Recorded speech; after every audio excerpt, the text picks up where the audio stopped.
Welcome back, folks, to day 45 of our chronological journey through the Bible. Today we'll be looking at Leviticus chapters 5 through 7, where we see that God continues explaining offerings that address guilt, restitution, and peace. And like we saw with the ones earlier from the reading yesterday, that there's like detailed instructions for each of these types of offerings.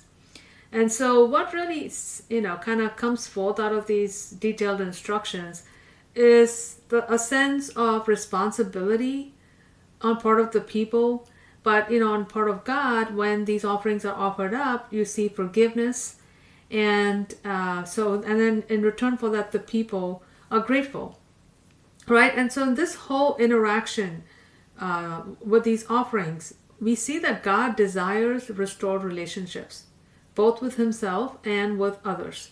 And that's why, these prescribed offerings, they have a tone of that, right? Where it is restoration of relationship with God and also with our fellow men. And we see that God's holiness and mercy work together, providing a way forward when we fall short. And so just, pay close attention to some of these offerings and why those offerings are being made, because that you will see as we get into the New Testament how that is all covered by what Jesus did for us. It's just a beautiful picture of what is to come. So let's start with a prayer. Lord, we thank you. We thank you, Lord, for your forgiveness and grace. We thank you for your mercy that is new every morning. And we ask that you teach us to be grateful and to obey your voice, Lord, through your word. Help us to stay consistent with your word and to hunger for your word every day. And may your word be a lamp unto our feet and a light unto our path. In Jesus' name we pray. Amen.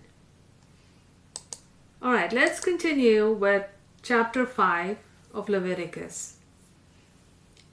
If someone sins by failing to testify when he hears a public charge about something he has witnessed, whether he has seen it or learned of it, he shall bear the iniquity. Or if a person touches anything unclean, whether the carcass of any unclean wild animal or livestock or crawling creature, even if he is unaware of it, he is unclean and guilty.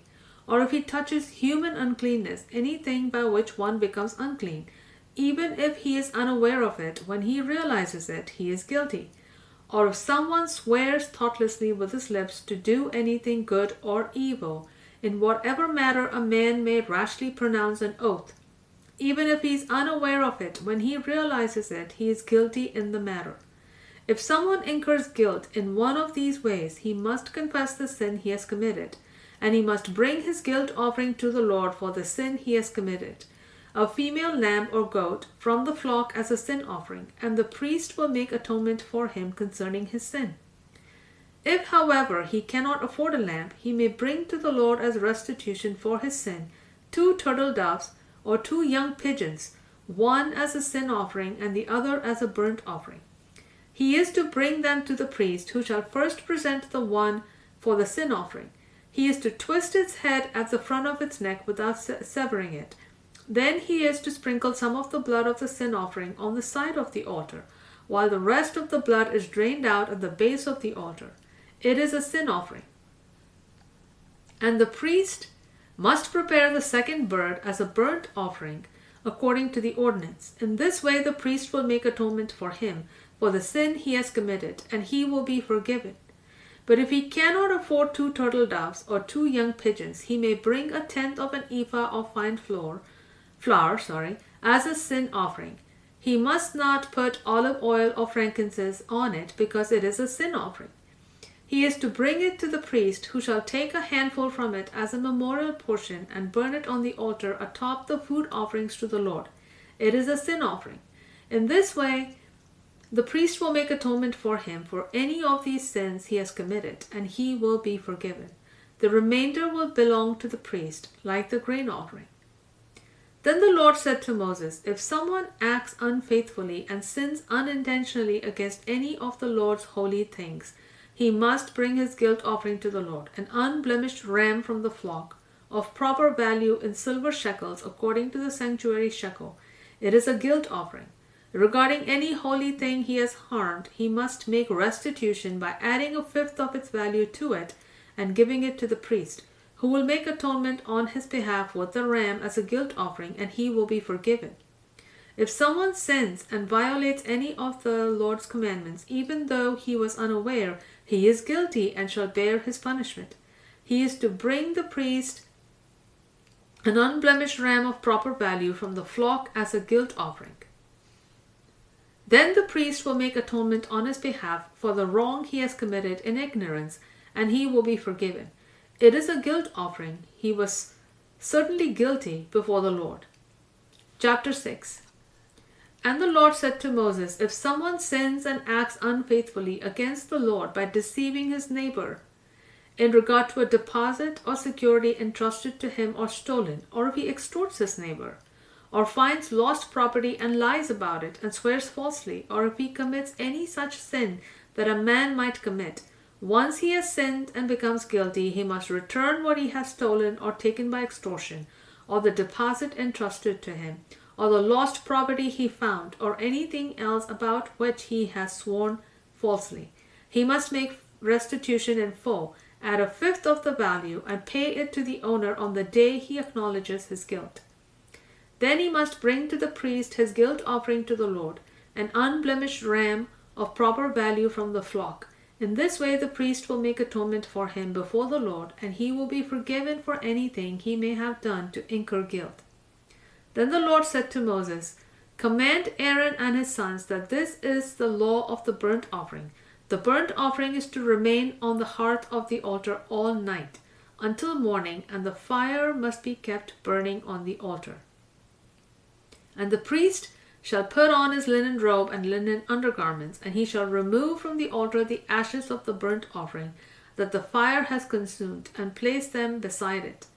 Then he must take off his garments, put on other clothes, and carry the ashes outside the camp to a ceremonially clean place. The fire on the altar shall be kept burning. It must not be extinguished. Every morning the priest is to add wood to the fire, arrange the burnt offering on it, and burn the fat portions of the peace offerings on it. The fire shall be kept burning on the altar continually. It must not be extinguished. Now this is the law of the grain offering. Aaron's sons shall present it before the Lord in front of the altar. The priest is to remove a handful of fine flour and olive oil, together with all the frankincense from the grain offering, and burn the memorial portion on the altar as a pleasing aroma to the Lord. Aaron and his sons are to eat the remainder. It must be eaten without leaven in a holy place. They are to eat it in the courtyard of the tent of meeting. It must not be baked with leaven. I have assigned it as their portion of my food offerings. It is most holy, like the sin offering and the guilt offering. Any male among the sons of Aaron may eat it. This is a permanent portion from the food offerings to the Lord for the generations to come. Anything that touches them will become holy. Then the Lord said to Moses, this is the offering that Aaron and his sons must present to the Lord on the day he is anointed. A tenth of an ephah of fine flour as a regular grain offering, half of it in the morning and half in the evening. It shall be prepared with oil on a griddle. You are to bring it well kneaded and present it as a grain offering broken in pieces, a pleasing aroma to the Lord. The priest, who is one of Aaron's sons and will be anointed to take his place, is to prepare it.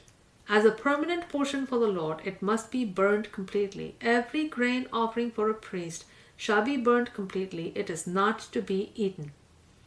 And the Lord said to Moses, tell Aaron and his sons that this is the law of the sin offering in the place where the burnt offering is slaughtered. The sin offering shall be slaughtered before the Lord. It is most holy. The priest who offers it shall eat it. It must be eaten in a holy place, in the courtyard of the tent of meeting. Anything that touches its flesh will become holy. And if any of the blood is splattered on a garment, you must wash it in a holy place. The clay pot in which the sin offering is boiled must be broken. If it is boiled in a bronze pot, the pot must be scoured and rinsed with water. Any male among the priests may eat it. It is most holy. But no sin offering may be eaten if its blood has been brought into the tent of meeting to make atonement in the holy place. it must be burned. Chapter 7. Now this is the law of the guilt offering, which is most holy. The guilt offering must be slaughtered in the place where the burnt offering is slaughtered, and the priest shall splatter its blood on all sides of the altar, and all the fat from it shall be offered, the fat tail, the fat that covers the entrails, both kidneys with the fat on them near the loins, and the lobe of the liver which is to be removed with the kidneys. The priest shall burn them on the altar as a food offering to the Lord. It is a guilt offering. Every male among the priests may eat of it. It must be taken in a holy place. It is most holy. The guilt offering is like the sin offering. The same law applies to both. It belongs to the priest who makes atonement with it. As for the priest who presents a burnt offering for anyone, the hide of that offering belongs to him. Likewise, every grain offering that is baked in an oven or cooked in a pan or on a griddle belongs to the priest who presents it. And every grain offering, whether dry or mixed with oil, belongs equally to all the sons of Aaron. Now this is the law of the peace offering, that one may present to the Lord. If he offers it in thanksgiving, then along with the sacrifice of thanksgiving he shall offer unleavened cakes mixed with olive oil, unleavened wafers coated with oil, and well-kneaded cakes of fine flour mixed with oil. Along with his peace offering of thanksgiving he is to present an offering with cakes of leavened bread. From the cakes he must present one portion of each offering as a contribution to the Lord. It belongs to the priest who sprinkles the blood of the peace offering. The meat of the sacrifice of his peace offering of thanksgiving must be eaten on the day he offers it. None of it may be left until morning. If, however, the sacrifice he offers is a vow or a free will offering, it shall be eaten on the day he presents his sacrifice, but the remainder may be eaten on the next day. But any meat of the sacrifice remaining until the third day must be burned up.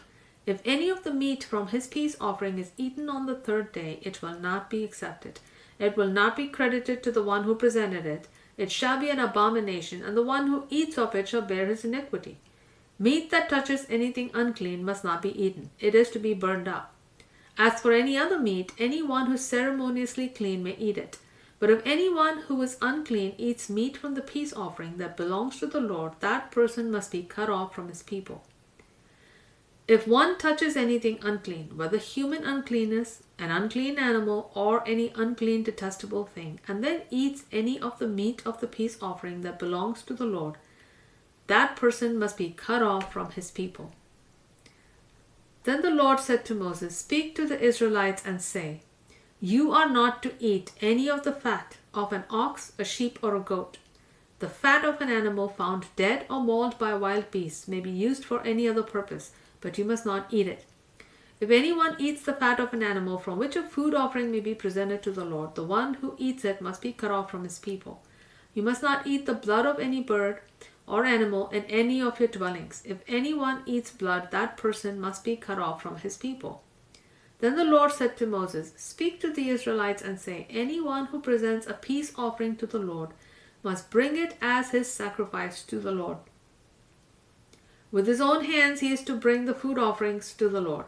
He shall bring the fat together with the breast and wave the breast as a wave offering before the Lord.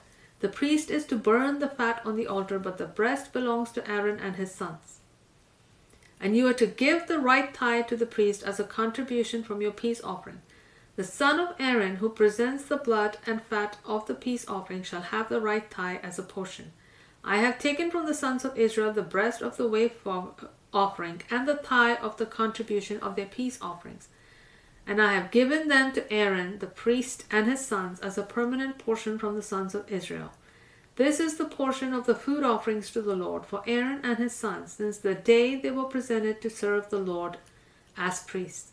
On the day they were anointed, the Lord commanded that this be given them by the sons of Israel. It is a permanent portion for the generations to come. This is the law of the burnt offering, the grain offering, the sin offering, the guilt offering, the ordination offering, and the peace offering, which the Lord gave Moses on Mount Sinai on the day he commanded the Israelites to present their offerings to the Lord in the wilderness of Sinai. So we see, folks, that there is, like I said earlier, a give and take, right? Like a role of responsibility on the part of the priests and the people. But then in turn, God restores to them. He forgives them and He brings restoration and healing. He heals the relationships. So it shows us that God desires not just, forgiveness, but wholeness in relationships. And His holiness always makes room for mercy.